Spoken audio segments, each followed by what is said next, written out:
Do you know your Ghana card may be linked to a number you are not aware?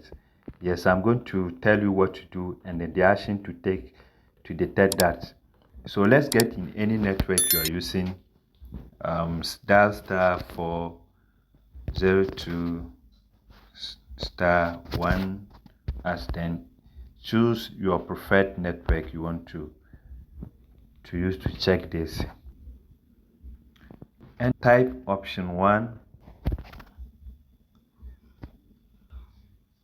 Then you enter your Ghana card number here. So you see the Ghana card number here. We have GHA, then before the number. Before you add the number, you bring the hyphen, then you add the number. If you don't do it that way, you are not going to get the results you want. So make sure you enter the number correctly. Make sure that you add your date of birth here fully here. So I'm going to add my date of birth here to check.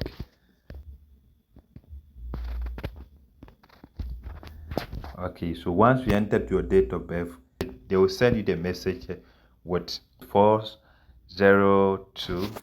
So go to the message box. These are the numbers I use to connect with my Ghana card here.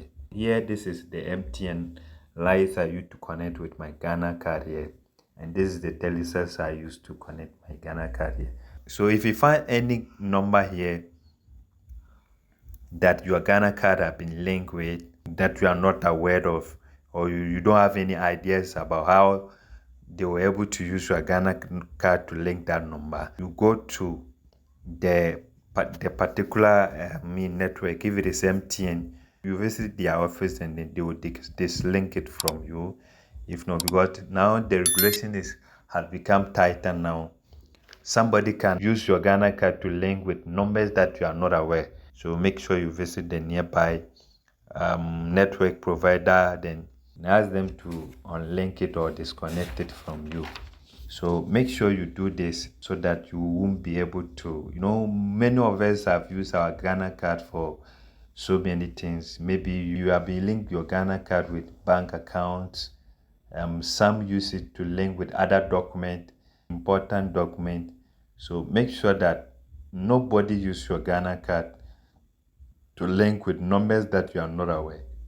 So even if someone have used your Ghana card, the person should seek your permission before using it so that tomorrow it won't cause any harm for you. Make sure you like this video, share, and then subscribe to this channel, and also turn on the notification bell so that anytime I upload video, you'll be the first person to watch this video. Thank you for watching.